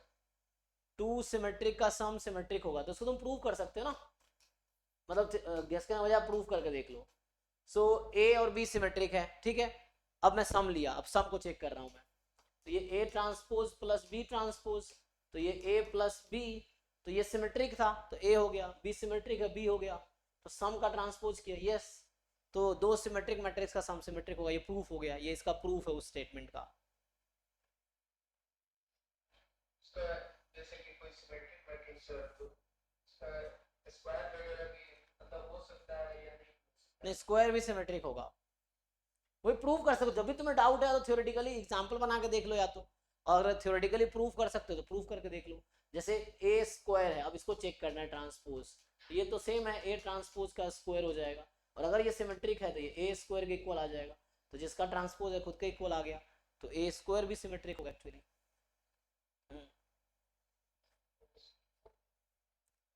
हाँ मैं उस पर आता हूँ। जैसे कोई डिटर्मिनेंट है, so if you apply this operation R I changes as R I plus K times R J, या आप यूज करो C I changes as C I plus K times C J. So ये वाली और ये वाली operation लगाने के बाद डिटर्मिनेंट सेम ही रहती है। मान लो है ना, पहले एक डिटर्मिनेंट डेल्टा था, ये डेल्टा 1 था, ये ऑपरेशन लगाया, अब वो डेल्टा 2 हो गया, ठीक, चेंज होके, लेकिन फिर भी डेल्टा 2 डेल्टा 1 के इक्वल ही आएगा। जो वैल्यूज आएंगे एक्सपैंड करके, जो डेल्टा 1 की वैल्यू होगी इसको एक्सपैंड करेंगे तो डेल्टा 1 के इक्वल ही आएगा। तो after applying these operations, elementary operation में 3 था ना, तो अभी एक यूज कर रहा हूँ ये वाला, तो डिटर्मिनेंट सेम ही रहती है अगर आप ये यूज करोगे तो, जहाँ के कोई भी रियल नंबर हो सकता है, ठीक है। ये बेसिक प्रॉपर्टीज हैं जो हमने जनरली बताया, बाकी क्वेश्चन का तो क्लियर। सर कोई मैट्रिक्स का डिटरमिनेंट और उसका ट्रांसपोज का डिटरमिनेंट सर नहीं होता है? हाँ सेम ही रहेगा, किसी मैट्रिक्स का डिटर्मिनेंट और उसके ट्रांसपोज का डिटर्मिनेंट सेम ही रहेगा। मान लो ये पहली प्रॉपर्टी है, दूसरी प्रॉपर्टी में ऐसे बोल दो आराम, तो सेम ही रहेगा। हाँ तो ये पहली प्रॉपर्टी थी, तो मोर और लेस यही प्रॉपर्टीज हैं इसमें। तो इसकी थ्योरी जो है आपके पास, सो इसकी थ्योरीज यही है, बस अब तुम्हें थोड़ा प्रॉब्लम सॉल्व करना पड़ेगा। तो देखो थ्योरी तो लिमिटेड है, पढ़ लिया, अब आपको सीखना है कि ये क्वेश्चन है कि थीटा की वैल्यू 0 से π/3 में है, तो बताओ ये 0 के इक्वल है, बताओ थीटा क्या आएगा। तो ये इक्वेशन है, डिटर्मिनेंट इक्वेशन हो गया। तो अब इसमें थीटा की वैल्यू निकालनी है आपको, तो अब इसको सॉल्व कर सकते हो यूजिंग प्रॉपर्टीज भी, या और भी तरीके हैं, तो उससे सॉल्व करके देन बता सकते हो। इस तरह के इक्वेशन से सॉल्व करो। क्वेश्चन 2 थोड़ा सा सर बता 2 में क्या है, sum of the real roots of the equation, तो आप इसको एक्सपैंड कर सकते हैं या सिंप्लीफाई कर सकते हैं। सर वो सिंपलीफाई करके सर वो वैल्यू आएगा, पर सर रियल रूट्स निकालने के लिए वो जैसे हम लोग करते थे कि एक डैश एक कम 0 फिर उसके बाद इसका वैल्यू करके वैसे करेंगे क्या? पूछा क्या है, सम ऑफ रियल रूट ना, तो ये क्या आ रही है, क्वाड्रेटिक इक्वेशन है, क्यूबिक इक्वेशन है, तो फॉर्मूला है ना हमारे पास। तो ये सब क्यों नहीं कर पाते, ये तो पूछा, देखो सम ऑफ रूट्स पूछ रहा है ना, तो ये बचपन में पढ़ते थे ना हम लोग कि सम ऑफ रूट्स माइनस b/a, इस तरह मतलब क्वाड्रेटिक में, और प्रोडक्ट ऑफ रूट c/a, ऐसी क्यूबिक में ही फॉर्मूला है ना। ये सब में क्या डाउट है, thing is you don't try. बताओ क्या है आगे इसमें, सॉल्व करके क्या इक्वेशन आया, बताओ जिसे आने बताओ, क्या तुमने इसको सॉल्व किया, इसको क्या इक्वेशन आती है ये सिंप्लीफाई होके।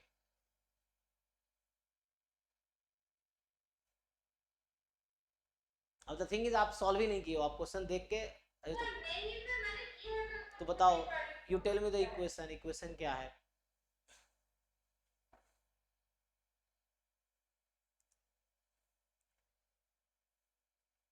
एक तो हम लोग ना एक साल में एक रिसर्च पेपर लिखते हैं पीएचडी में, और पूरा पता होता है कहाँ पे क्या लिखा है 1 साल पहले, है ना। तुम अभी 2 दिन पहले सॉल्व करते हो, तुम्हें कुछ नहीं मिलता है, क्या मतलब है, बेवकूफ बनाते हो मुझे और कुछ नहीं। सो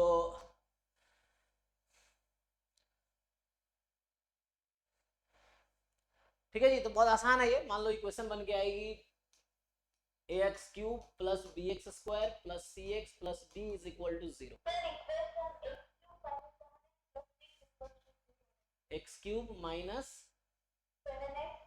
हाँ ओके, तो इसको अगर सिंप्लीफाई करोगे तो ये फॉर्मेट पे लिख देता हूँ, 0x square minus 7x plus 6 is equal to 0। So x cube है ना, इस फॉर्म पे लिख दिया।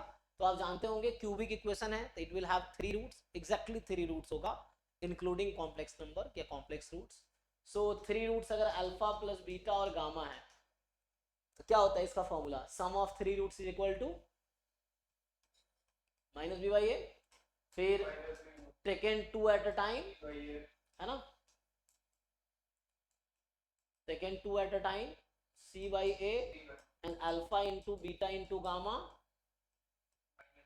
तो ये हो गया। तो अभी हमसे ये पूछा गया है, इस क्वेश्चन में ये वाला पूछा गया है, तो अगर ये लिख लिया आपने यहाँ से तो alpha plus beta plus gamma sum of 3 roots is minus B by A, तो 0 ही आ जाएगा ये, तो देखो ये आंसर हो गया।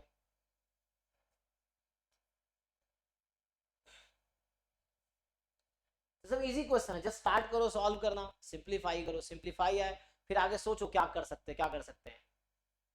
ये नहीं बीच में छोड़ देना है कि सर से पूछेंगे, तुम खुद सोचो ना कि आगे क्या कर सकते हैं, सम ऑफ रियल इक्वेशंस है, तो सारे क्वेश्चन छूट जाएंगे फिर तो। ये सब कुछ खास तो, ये सब लोअर, ये जो कॉन्सेप्ट यूज हो रहे हैं सब क्या लोअर क्लास के कॉन्सेप्ट नहीं है ये सब, ये सब हम लोग 9th-10th में पढ़ते हैं आई थिंक, है ना, 9th-10th क्लास में ये आता है इस तरह से। जाकर बस रिवाइज करना है क्या नहीं आता है वो सीखना है ना, सेम चीज यहाँ भी। तो इसमें क्या है कि जैसे आपको जस्ट सिंप्लीफाई करने हैं इसमें, है ना।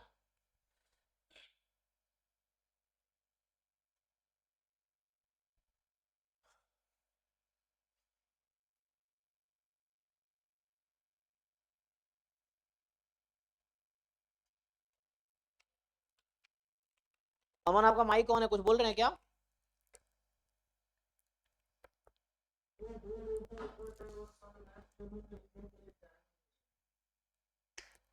लिखने के लिए टाइम चाहिए।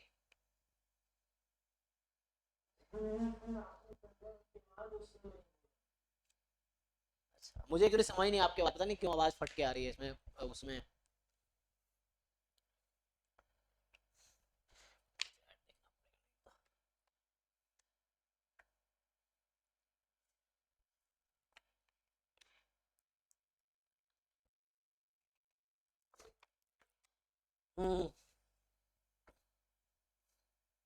अच्छा ठीक है, प्रोसीड ना, हाँ ओके ओके।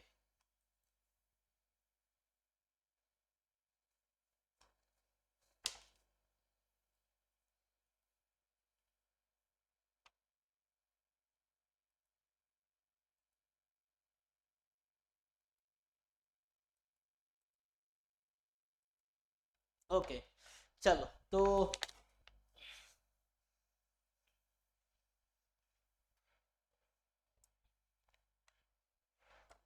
आगे बढ़े। तो मतलब देखो इसमें ये सब सॉल्व करो, एक साथ डाउट पूछो, अभी डाउट क्लास जैसे होगी, अभी अभी टाइम है ना हमारे पास, तो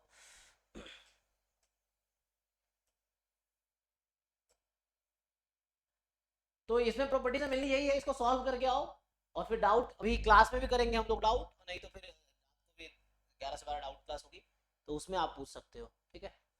सो आगे क्या और क्या कॉन्सेप्ट है इसमें कि जो, बस मैं रिवीजन करा रहा हूँ, मेनली क्वेश्चन सॉल्व करना है। आपका एंट्रेंस तभी निकलेगा जब आप क्वेश्चन सॉल्व करोगे। सो मतलब बहुत सारे क्वेश्चन सॉल्व करने पड़ेंगे आपको, तो बेसिक्स के लिए ये कर लो।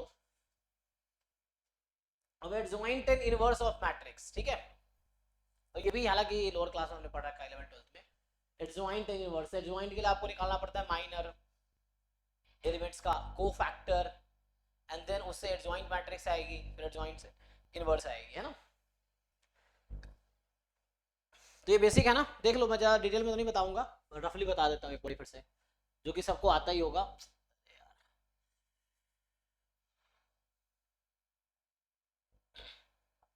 तो इसमें एक तो होता है कि माइनर ऑफ एलिमेंट है ना, माइनर ऑफ ए आई जे ये है, तो इसको हम लोग डिनोट करेंगे एम आई जे से, ये होता है। सो जस्ट एक बार 11-12 की बुक देख लो, मान लो ए कोई मैट्रिक्स है ए I J N cross N की, इस तरह से, फिर आएगा को फैक्टर ऑफ ए आई जे, तो एनसीईआरटी में उसका नोटेशन कैपिटल ए यूज किया हुआ है, मैं सी यूज करता हूँ, को फैक्टर है, सो सी आई जे ये निकाल लोगे है ना। फिर आता है एडजॉइंट मैट्रिक्स, सो एडजॉइंट मैट्रिक्स, हाँ, तो एडजॉइंट मैट्रिक्स कैसे आता है, पहले आप एलिमेंट की जगह को फैक्टर ले लोगे, तो ये सी आई जे का मैट्रिक्स बनाओ और इसका ट्रांसपोज ले लो, जैसे ए आई जे था तो उसके हेल्प से आप इसका मैट्रिक्स बनाओ और ट्रांसपोज ले लो, तो ये एडजॉइंट मैट्रिक्स हो जाता है। फिर इनवर्स निकालने हैं, तो इनवर्स निकालने के लिए यू नो द वे, सो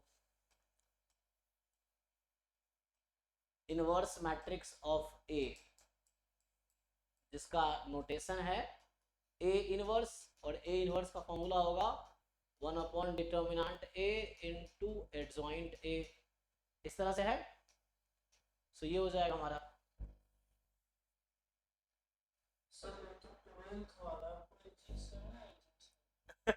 हाँ 12th वाला ही था, थ्योरी तो वही है, क्वेश्चन थोड़े मुश्किल होंगे 12th से यहाँ पे है ना, मतलब JW थोड़े 12th वाला ही है, सब कुछ 12th वाला ही है, जो आप ऑलरेडी 12th में पढ़े होंगे, इजी है बहुत।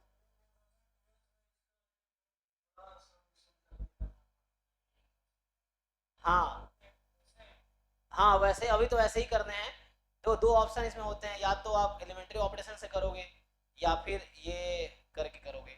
जनरली इनवर्स निकालने की जरूरत कम ही पड़ेगी हमें, मतलब ऐसे 12th में निकालना तो नहीं, इनवर्स बहुत लेंदी होता था, लेकिन यहाँ इनवर्स निकालने की जरूरत बहुत कम क्वेश्चन में ही आएगा कि इनवर्स निकालना पड़ेगा, बट थोड़े कॉन्सेप्ट यूज होंगे कि उस तरह से है, वही चीज़ है जो कह रहे 12th में जो करते थे वही करना है, यहाँ पे अभी भी वही करना होगा, सेम चीज़।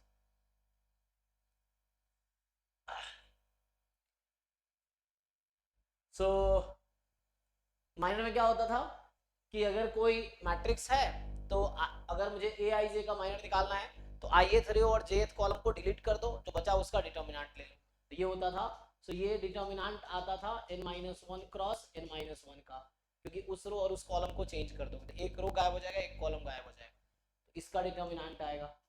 अब को फैक्टर क्या होता है, को फैक्टर का जो फॉर्मूला है जस्ट -1 की पावर आई प्लस जे इनटू माइनर एम आई जे, यही फॉर्मूला था को फैक्टर का, तो इस तरीके से है, तो इसका ये फॉर्मूला है।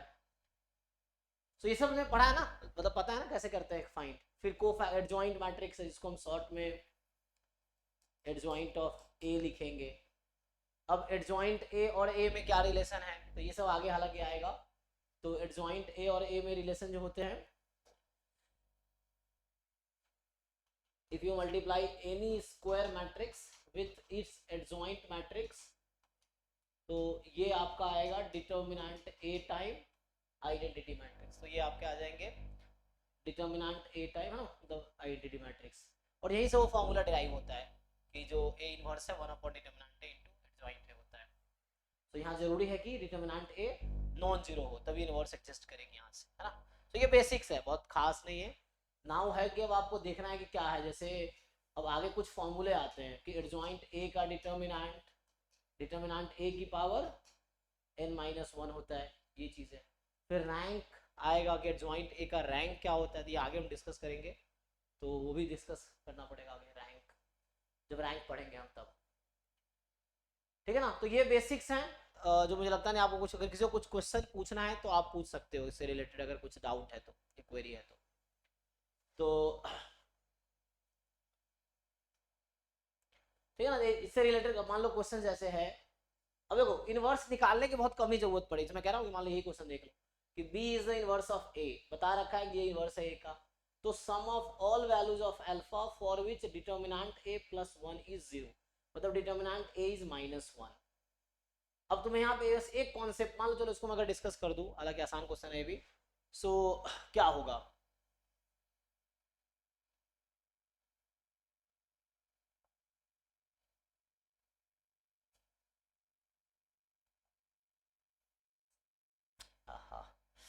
सो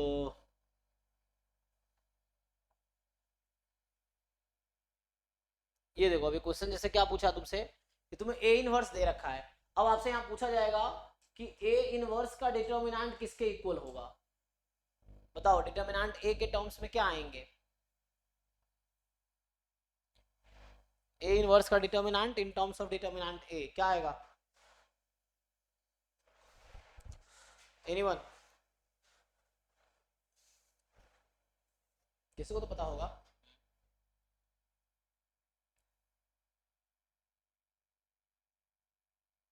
किसी को नहीं पता है, ऐसा कैसे हो सकता है। किसके इक्वल लिखूं मैं। नहीं नहीं नहीं, ए इनवर्स का डिटर्मिनेंट किसके इक्वल आएगा। डिटर्मिनेंट ए अगर मुझे पता है, मान लो डिटर्मिनेंट ए 1 2 है, तो ए इनवर्स का डिटर्मिनेंट क्या होगा फिर। if matrix A has determinant 2, then what is determinant of A inverse?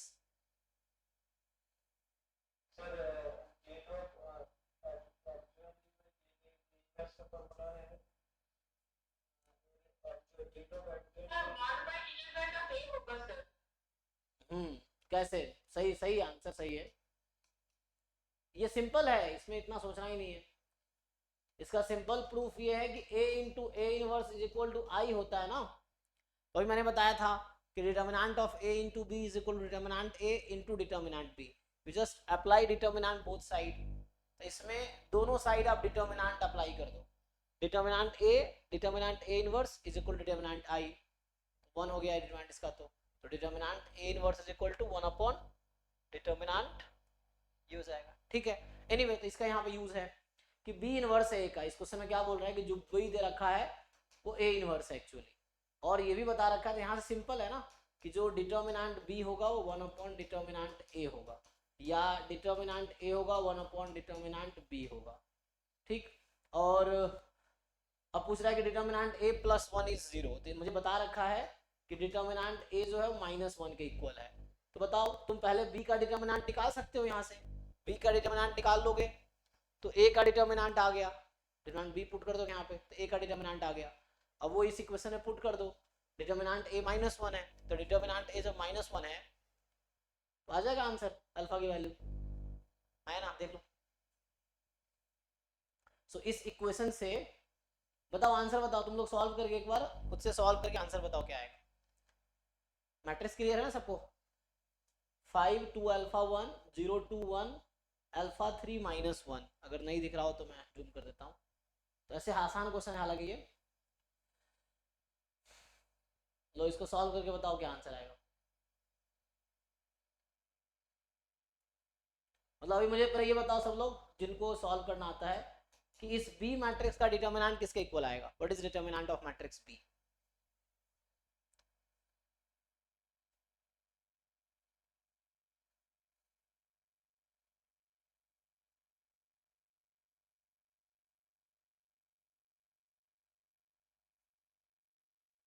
बताओ, चेक करके सॉल्व करो। इसलिए बेसिक स्ट्रॉन्ग करना जरूरी है। यस यस कमल, आप सही बता रहे हैं।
हो गया ना, समझ आ रहा है ना?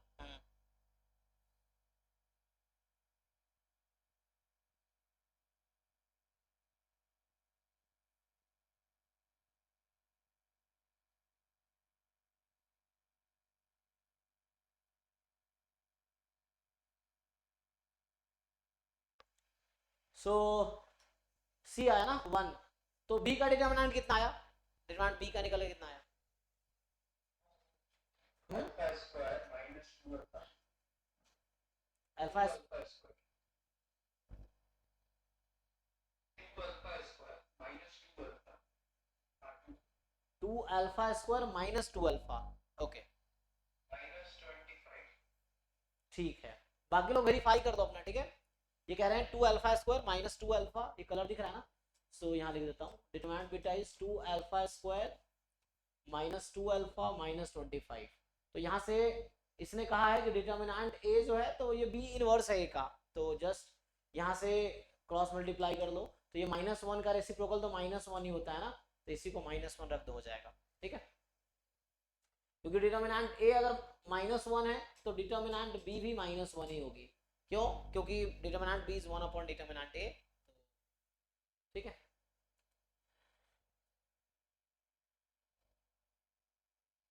तो इसको सॉल्व कर लो and then you just find the value of alpha, उससे दिख जाएगा सम ऑफ ऑल वैल्यूज। ये क्वाड्रेटिक है, 2 वैल्यू आएगी, उसका सम कर देना है, या डायरेक्टली वैसे कर सकते हैं, सॉल्व नहीं भी करेंगे, sum of all value of alpha ना, तो सम ऑफ रूट्स क्या होती है, डायरेक्टली फॉर्मूला से आ जाएगा ये तो, है ना, मतलब रूट निकालने की जरूरत भी नहीं है ना, तो अभी फॉर्मूला जो लिख रहे थे हम लोग, ये देखो ये है 2 alpha square minus 2 alpha minus 24 is equal to 0। तो यहां से सम ऑफ रूट्स क्या होता है, अल्फा 1 प्लस अल्फा 2, मान लो 2 रूट्स है, तो माइनस बी बाई ए, तो माइनस ऑफ -2 बाई 2, आंसर 1 आ गया। तो वैसे भी आ जाएगा, सम ऑफ रूट्स ही तो पूछ रहा है ना, ये पूछ रहा है sum of all value of alpha, तो मतलब सम ऑफ रूट्स, तो सम ऑफ रूट डायरेक्टली भी आ जाएगा, ठीक है, तो ये आ गया।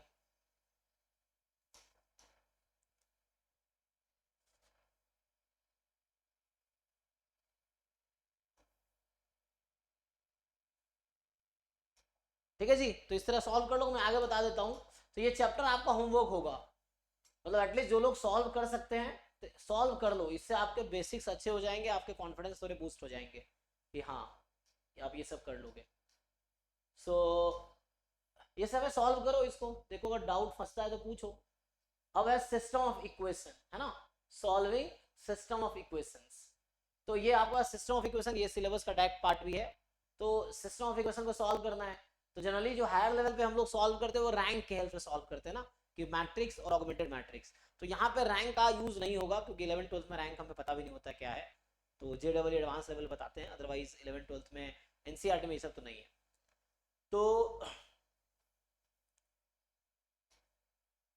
मेनली क्या है तुम्हारे पास देखना है कि जो हमारे पास ये जो सिस्टम होता है, इसमें 12th में क्या आता है सिस्टम ऑफ इक्वेशन में, सिस्टम ऑफ इक्वेशन में सिंपल या तो 2 इक्वेशंस होंगी, फॉर एग्जांपल a1x प्लस मान लो ऐसा है b1y is equal to c1, ये सिस्टम है। तो पहला this has unique solution if and only if, so this system has unique solution if and only if, आपको याद होगा लोअर क्लास का बता रहा हूँ, 10th क्लास में ये था, a1 upon a2 is different than b1 upon b2, यही था। this has infinite solution, तो infinite solution का मतलब क्या, लाइंस है एक्चुअली, तो कोइंसिडेंट लाइन हो जाएंगे, has infinite solution if and only if a1 upon a2 is equal to b1 upon b2 is equal to c1 upon c2, ये infinite solution हो जाएगा। this has no solution, तो no solution आने का मतलब है पैरेलल लाइन हो जाएंगे। तो पैरेलल कब होगा, जब xy का कोएफिशिएंट तो प्रोपोर्शनल होंगे बट कांस्टेंट प्रोपोर्शनल नहीं होगा। तो a1 अपॉन a2 इक्वल होगा b1 अपॉन b2 के, बट ये इक्वल नहीं होगा c1 अपॉन c2 के। ये लोअर क्लास का कॉन्सेप्ट है, अगर इसी को मैट्रिक्स के हेल्प से देखना चाहो आप So this system can be written as ax is equal to 0, ax is equal to 0, नहीं सॉरी 0 कह रहा हूँ, ax is equal to b, सही था, ax is equal to b बोल दो ऐसा, या कैपिटल b लिखना है कैपिटल b लिख लो, कोई दिक्कत नहीं. सो ax is equal to b matrix है. अब डिटर्मिनेंट अगर नॉन जीरो है, सो ये तो इफ एंड ओनली इफ हो जाएगा यूनिक सॉल्यूशन, ये है. अब डिटर्मिनेंट जीरो है तो इनफाइनाइट सॉल्यूशन भी हो सकता है और नो सॉल्यूशन भी हो सकता है. फर्दर रैंक के बेसिस पे डिसाइड कर सकते हो या सॉल्यूशन निकालना पड़ेगा. तो इस तरह सोच सकते हैं. ये तो 2x2 में है, यही से 3x3 की है. जनरली क्या करते हैं ये लोग कि जैसे 3x3 की इक्वेशन है तो ऐसे ही हो जाएगा, a1x b1y c1z is d1, a2x b2y c2z is d2, a3x b3y c3z is d3. ये सिस्टम ऑफ इक्वेशन हो गया. अब इसी को हम है ना ये ऐसा लिख सकते हैं ax equal to b type का. तो a मैट्रिक्स जो कोएफिशिएंट है वो है, x मैट्रिक्स वेरिएबल वाला है और b मैट्रिक्स राइट साइड वाला. इसमें देखना है, इसमें यही है यूनिक सॉल्यूशन होगा if and only if determinant a is non zero, if and only if unique solution होगा. बाकी के लिए ना बहुत सारे अप्रोच है, तो वो अप्रोच क्वेश्चन के थ्रू होता है कौन से आसान पड़ता है. यस यस क्रैमर रूल भी लगा सकते हैं.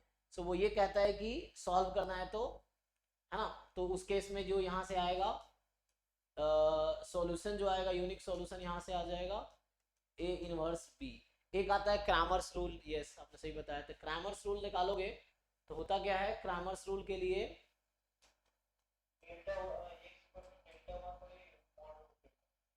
क्रैमर्स रूल, तो इसमें ये होता है पहले तो मैट्रिक्स मान लो delta is the determinant of A matrix, ये होगा कोएफिशिएंट मैट्रिक्स. फिर एक हम बनाते हैं डेल्टा वन. डेल्टा वन क्या होता है याद है किसी को? How do we construct delta one?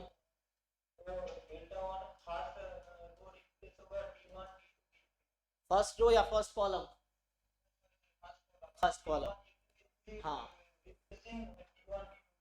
देखो तो सिंपल है यहाँ पे कि ये जो डेल्टा मैं लिख रहा हूँ ना, ये डेल्टा वो जो लिख रहा हूँ मैं, so that is here a1 a2 a3 b1 b2 b3 c1 c2 c3 इस तरह से है. तो इस तरीके से आ जाएगा. और तो यहाँ से ये जो कॉलम है ये वाला फर्स्ट कॉलम हटा के आप ये वैल्यूज रख दोगे, सो उसको हम डेल्टा वन बोलते हैं. तो डेल्टा वन में जस्ट फर्स्ट कॉलम को रखना है d1 d2 d3. ऐसे ही डेल्टा टू बनेगा, सो डेल्टा टू में सेकेंड कॉलम को रखना पड़ेगा. फिर डेल्टा थ्री बनेगा, सो डेल्टा थ्री में, और जिनको अगर ऐसे थ्योरेटिकली क्लियर नहीं हो रहा आप बोलना एग्जांपल से बता दूंगा, क्योंकि ये सब चीजें चूंकि लोअर क्लास से पढ़ चुके हैं इसलिए मैं बस रिकॉल कर रहा हूँ. क्वेश्चन सॉल्व करोगे आपको ये समझ आ जाएगा कि आपको आता है कि नहीं आता है, क्वेश्चन के थ्रू समझ आ जाएगा. नहीं आता है तो आप सीखो, क्योंकि बेसिक चीजें वीक रहेंगी तो एडवांस चीजें आपको प्रॉब्लम आएगी समझने में. सो ये डेल्टा थ्री है. ऐसे ही डेल्टा थ्री हमारे पास है ये, इसमें थर्ड कॉलम को d1 d2 d3 रख सकते हैं, बाकी एज इट इज रहेगा. यहाँ जो थर्ड कॉलम है d1 d2 d3 बाकी एज इट इज. तो यही चीज है, एक बार फर्स्ट कॉलम हटा के ये रख दो, दूसरी बार में सेकेंड कॉलम हटा के ये रख दो, बाकी एज इट इज, तीसरी बार में थर्ड कॉलम हटा के ये रख दो, तो delta one delta delta three बन जाएगा. तो उस केस में जब सॉल्यूशन इसका आता है तो x की वैल्यू आती है क्या क्या लिखते हैं, delta one upon delta. y की वैल्यू निकल के आएगी डेल्टा टू अपॉन डेल्टा, और z की वैल्यू निकल के आएगी डेल्टा थ्री अपॉन डेल्टा. तो ये इसको नाम है Cramer's rule to solve this equation. ठीक है, तो यहां से आ जाएगा. ठीक है जी. तो ये तो डिपेंड करता है कैसा है. रैंक अप्रोच भी है, क्योंकि 11th में रैंक नहीं है, रैंक हम अभी पढ़ेंगे सिलेबस में कि a rank is equal to a augmented b अगर इक्वल है और n के इक्वल है, नंबर ऑफ कॉलम्स के इक्वल, मतलब नंबर ऑफ वेरिएबल्स के इक्वल, तो उस केस में यूनिक सॉल्यूशन है. दोनों का रैंक इक्वल है, फिर लेस देन n है तो इनफाइनाइट सॉल्यूशन है. इक्वल डिफरेंट है रैंक तो नो सॉल्यूशन है. अब उस पर घुमा देगा थोड़ा सा क्वेश्चंस को, बस वही समझना है आपको. सो ये बेसिक हाँ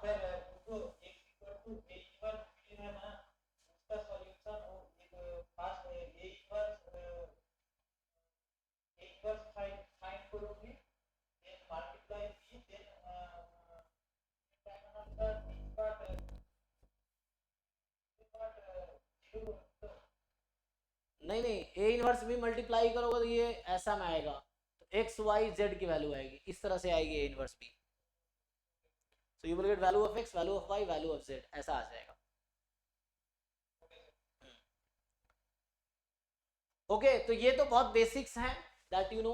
तो मैं नेक्स्ट क्लास में, देखो अभी बेसिक मैंने थ्योरी एक बार मैं आपको रफली बताने की कोशिश किया हूँ, अब ये क्वेश्चन सॉल्व करके आओ, मुझसे पूछो, आप डिस्कस करो डाउट्स, तो एटलीस्ट जो लोग सॉल्व कर रहे हैं तो ये खत्म हो जाएगा।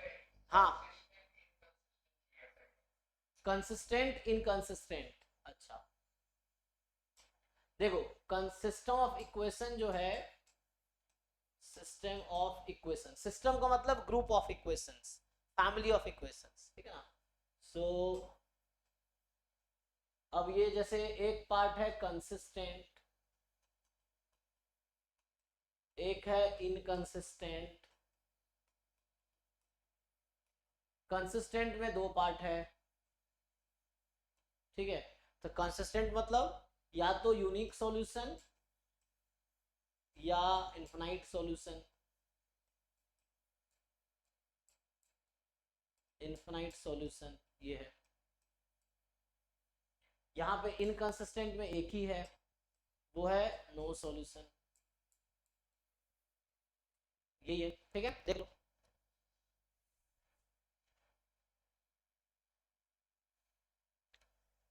सो सिंपल, अगर सॉल्यूशन है तो कंसिस्टेंट है, सॉल्यूशन नहीं है तो इनकंसिस्टेंट है, ये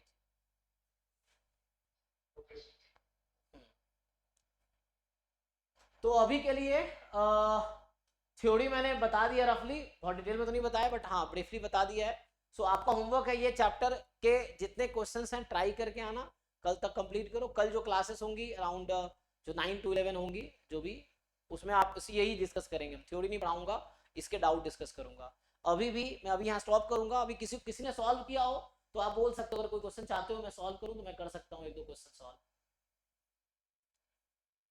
तो रैंक अप्रोच इजी रहेगा, अभी भी यूज कर सकते हैं रैंक वाली चीजें, क्योंकि ऐसे तो कई सारे तरीके होते हैं सॉल्व करने के।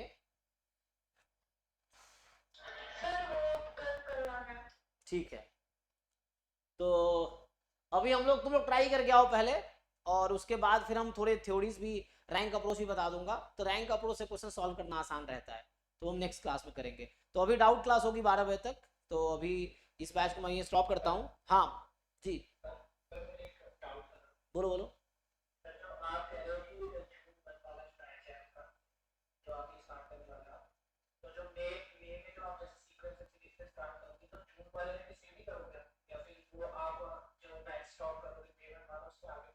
नहीं नहीं, वो नया शुरू से स्टार्ट होगा, जीरो से होगी, सीक्वेंस से स्टार्ट होगा।